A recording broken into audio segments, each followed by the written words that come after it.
Hey guys, welcome to Sugas gallery YouTube channel. இன்றைக்கி நீங்கள் பார்த்துட்ருக்கிறீங்களவா, இந்த 3 திங்ஸை யூஸ் பண்ணி தான் ஒரு ஆர்ட் பண்ண போகிறோம்.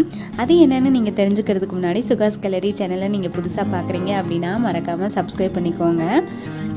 இப்போது வாங்க பெயிண்டிங் பண்ண ஸ்டார்ட் பண்ணலாம். அதுக்காக நான் 3 பேப்பர் எடுத்து வச்சுருக்கேன். இதை சின்னதாக நான் கட் பண்ணி வச்சுருக்கேன். அது எதுக்கு அப்படின்னு நான் அந்த வீடியோவோட லாஸ்ட்டில் சொல்கிறேன். ஸோ ஸ்கிப் பண்ணாமல் பாருங்கள். இப்போ இது எல்லாமே ரெடி பண்ணினதுக்கப்புறமா அதுக்கு தேவையான பெயிண்ட் எடுத்துக்கோங்க. அக்ரிலிக் பெயிண்ட் கூட யூஸ் பண்ணிக்கலாம். உங்கள்கிட்ட எது இருக்கோ அதை யூஸ் பண்ணிக்கோங்க.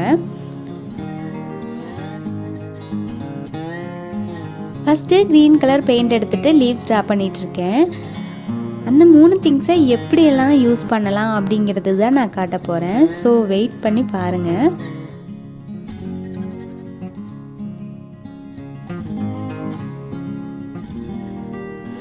இப்போ லீவ்ஸ் எல்லாம் பெயிண்டிங் பண்ணி முடிச்சாச்சு. அதுக்கப்புறமா நான் அந்த 3 திங்ஸில் ஃபஸ்ட்டு பென்சில் எடுத்துக்கிறேன். பென்சில் எடுத்துகிட்டு அது ப்ளூ கலர் பெயிண்டில் டிப் பண்ணிக்கலாம். இப்போ அந்த பென்சிலோட பேக் சைடை ப்ளூ கலர் பெயிண்டில் டிப் பண்ணிவிட்டு அந்த பேப்பர் மேலே வச்சு நம்ம லைட்டாக ப்ரெஸ் பண்ணிக்கலாம். இப்போ அந்த பென்சிலோட பேக் சைடில் இருக்கிற சர்க்கிள் ஷேப் வந்து ஒரு இம்ப்ரெஷன் க்ரியேட் ஆகிருக்கும். அதுவே நம்ம ஃபுல்லாக பெயிண்டிங் பண்ண போகிறோம். ஒரு கிரேப் ஷேப் தான் நான் இப்போ பண்ணிகிட்ருக்கேன். கிரேப்ஸ் தான் பண்ணணும்னு இல்லை, நமக்கு விருப்பமான என்ன ஃப்ரூட்ஸோ வெஜிடபிள்ஸோ எது வேணாலுமே பண்ணலாம். இந்த பெயிண்டிங்க்கு கிரேப்ஸ் தான் சூட் ஆகும் அப்படிங்கிறதுனால நான் அது பண்ணிகிட்ருக்கேன். இப்போ அந்த பேப்பரில் நமக்கு பிடிச்ச எல்லா இடத்துலையுமே நம்ம கிரேப்ஸ் ட்ரா பண்ணிக்கலாம். லீவ்ஸ் எல்லாருமே ஈஸியாக ட்ரா பண்ணுவோம் தானே, நான் அதனால அது ஸ்பீடாக காமிச்சிட்டேன். சப்போஸ் நீங்கள் அதுவுமே இம்ப்ரெஷன் பெயிண்டிங்கில் நீங்கள் ட்ரை பண்ணணும் அப்படின்னா ஒரிஜினல் லீவ்ஸ் எல்லாம் கட் பண்ணி எடுத்துகிட்டு, அதாவது நமக்கு தேவையான சைஸ்லலாம் கட் பண்ணி எடுத்துகிட்டு அதை வந்து பெயிண்டில் டிப் பண்ணிக்கோங்க. அதுக்கப்புறமா அதை வந்து பேப்பர் மேலே வச்சு இம்ப்ரெஷன் கொடுத்தீங்கன்னா அதோட ஒரிஜினல் ஷேப் அப்படியே கிடைக்கும். பார்க்குறதுக்கு அது ரியலிஸ்டிக்காகவும் இருக்கும். ஸோ நீங்கள் அப்படி கூட ட்ரை பண்ணி பார்த்துட்டு எப்படி இருக்குது அப்படின்னு கமெண்ட்டில் சொல்லுங்கள். க்ரீன் கலரில் நான் பெயிண்ட் பண்ணியிருக்கிற எல்லாமே நேரில் பார்க்கும்போது அழகாக இருக்குது. இது வீடியோ அப்படிங்கிறதுனால ரொம்ப லைட் ஷேடாக தெரியுது. ஸோ நீங்கள் ட்ரை பண்ணி பாருங்கள். ஒரிஜினல் க்ரீன் கலரில் தான் இருக்குது. அந்த பெயிண்ட் பாக்ஸில் இருக்குல்லவா, அதே க்ரீன் கலரில் தான் இருக்குது. ஆனால் வீடியோவில் பார்க்கும்போது ரொம்ப லைட் ஷேடாக தெரியுது. அவ்வளோதான். இப்போ நம்ம இதை பெயிண்டிங் பண்ணி முடிச்சாச்சு. இது உங்களுக்கு பிடிச்சிருக்கா அப்படின்னு சொல்லுங்கள். பிடிச்சிருந்தா இந்த வீடியோவுக்கு ஒரு லைக் கொடுத்துருங்க. அடுத்ததாக ஒரு OHP ஷீட் எடுத்திருக்கேன். அது வேறு எதுக்கும் இல்லை, பேலட்டுக்கு பதிலாக நான் அது யூஸ் பண்ணேன். அவ்வளோதான். இப்போ அதில் நம்ம 2 கலரில் பெயிண்ட் எடுத்துக்கலாம். ஃபஸ்ட்டு ரெட் கலர் எடுத்திருக்கேன், அதுக்கப்புறமா க்ரீன் கலர் எடுத்திருக்கேன். இதில் ரெட் கலர் கொஞ்சம் அதிகமாகவே எடுத்துக்கோங்க. அடுத்ததான் ஃபோர்க் ஸ்பூன் எடுத்திருக்கேன். இது வந்து அதோட ஹெட் பார்ட் ஃபுல்லாகவே அந்த பெயிண்டில் ரெட் கலர் பெயிண்டில் அப்ளை ஆகிற மாதிரி நல்லா டிப் பண்ணிக்கோங்க. அதுக்கப்புறமா பேப்பரில் வச்சு நல்லா இம்ப்ரெஷன் கொடுங்க. நமக்கு தேவையான இடத்துல எல்லாம் நம்ம இதை இம்ப்ரெஷன் கொடுத்துக்கலாம். ஃபஸ்ட்டு ஒரு டைம் நீங்கள் இம்ப்ரெஷன் பண்ணும்போது பெயிண்ட் அவ்வளோவா அப்ளை ஆகலைன்னா செகண்ட் டைமும் பெயிண்ட் அப்ளை பண்ணிவிட்டு அது மேலேயே வைங்க. கொஞ்சம் மாற்றி வச்சிங்கன்னா அப்புறம் ஷேப் மாறிடும். இப்போ அவ்வளோதான். அது ஃபுல்லாகவே இம்ப்ரெஷன் பண்ணி முடிச்சாச்சு. அதுக்கப்புறமா க்ரீன் கலர் பெயிண்ட் எடுத்துகிட்டு நான் ட்ரா பண்ணிக்கிறேன். அதோட லீவ்ஸு ஸ்டெம்ஸ் எல்லாமே நம்ம ட்ரா பண்ணிக்கலாம்.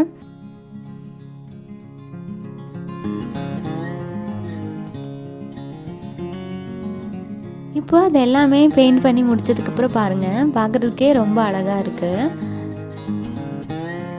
நீங்களும் இந்த பெயிண்டிங் ட்ரை பண்ணி பாருங்கள். இந்த மாதிரியான நிறைய பெயிண்டிங் வீடியோஸ் எல்லாம் பார்க்கணும் அப்படின்னா சுகாஸ் கேலரி சேனலை மறக்காமல் சப்ஸ்கிரைப் பண்ணி வச்சுக்கோங்க.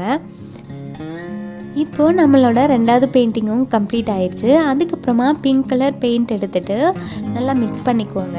கொஞ்சம் அதிகமாகவே எடுத்துக்கோங்க. அப்புறம் வாட்டர் பாட்டில் எடுத்து அதோட பேக் சைடை அந்த பெயிண்டில் நல்லா டிப் பண்ணிக்கோங்க.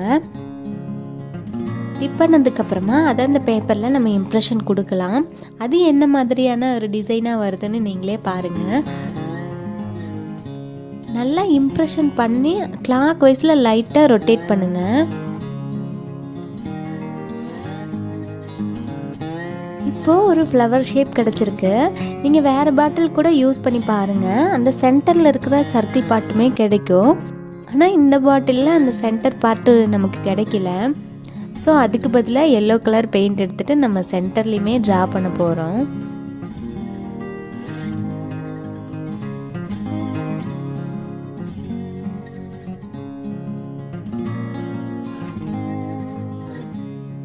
இப்போ எல்லோ கலர் பண்ணதுக்கப்புறமா அதோட சென்டரில் red or black colour use பண்ணி நீங்கள் டாட்டாக வச்சிங்கன்னா பார்க்குறதுக்கு இன்னுமே ரியலிஸ்டிக்காக தெரியும்.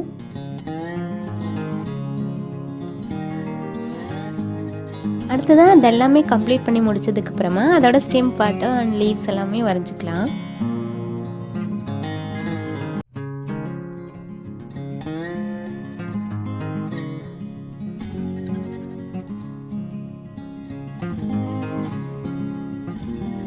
ஃபஸ்ட்டு நீங்கள் பார்க்குறீங்களவா இந்த மாதிரியான லீவ்ஸ் ட்ரா பண்ணேன். அது பார்க்குறதுக்கு எனக்கு அவ்வளோவா பிடிக்கல. அதனால நம்ம நார்மலாக லீவ்ஸ் வரையும் அல்லவா, அந்த மாதிரியும் நான் ட்ரை பண்ணி பார்த்தேன். அதுவுமே ஓரளவுக்கு டல்லாக தான் இருந்துச்சு.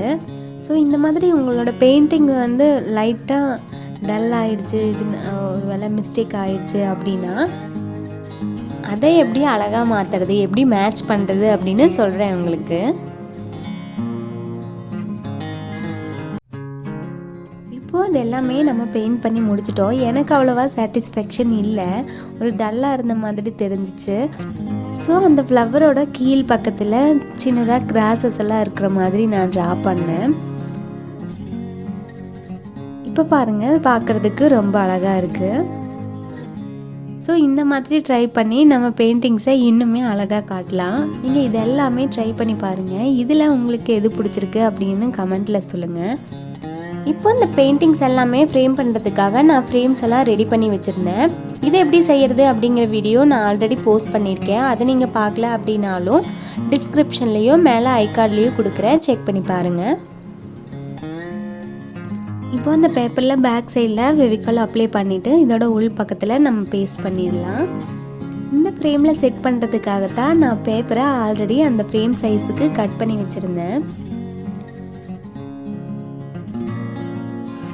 இப்போது அது ஒட்டி முடிச்சதுக்கப்புறம் பாருங்கள், அந்த பேப்பரில் இருந்ததை விட நம்ம ஃப்ரேமில் செட் பண்ணும்போது இன்னுமே நம்ம பெயிண்டிங்ஸ் அழகாக தெரியுது.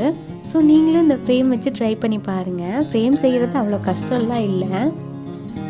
இப்போ எல்லா பேப்பர்ஸையுமே நான் ஃப்ரேமில் செட் பண்ணிக்க போகிறேன். நீங்கள் இன்னுமே பெயிண்டிங் பெருசாக பண்ணணும், இல்லை ஃப்ரேம் பெருசாக பண்ணணும் அப்படின்னா சார்ட் பேப்பரில் ட்ரை பண்ணி பாருங்கள். ஆனால் சார்ட் பேப்பரில் சில கலர்ஸ் மட்டும்தான் நமக்கு கிடைக்குது. ஸோ நீங்கள் அதில் செஞ்சதுக்கப்புறமா பெயிண்ட் பண்ணிக்கலாம், இல்லைன்னா வேறு ஏதாவது டெக்கரேஷன் கூட பண்ணிக்கலாம். இந்த 3 ஃப்ரேமில் உங்களுக்கு எது பிடிச்சிருக்கு அப்படின்னு கமெண்ட்டில் சொல்லுங்கள். இந்த வீடியோ உங்களுக்கு பிடிச்சிருந்தா மறக்காமல் இந்த வீடியோவுக்கு லைக் பண்ணுங்கள், உங்கள் ஃப்ரெண்ட்ஸ் எல்லாருக்குமே ஷேர் பண்ணுங்கள். இந்த மாதிரியான நிறைய ஆர்ட் அண்ட் கிராஃப்ட் வீடியோஸ் எல்லாம் பார்க்கணும் அப்படின்னா சுகாஸ் கேலரி சேனலை சப்ஸ்கிரைப் பண்ணிவிட்டு பக்கத்தில் இருக்கிற பெல் சிம்பிளும் கிளிக் பண்ணி ஆல் நோட்டிஃபிகேஷனை செலக்ட் பண்ணி வச்சுக்கோங்க. அடுத்த வீடியோவில் வேறொரு சூப்பரான ஐடியாவோட பார்க்கலாம். தேங்க்ஸ் ஃபார் வாட்சிங்.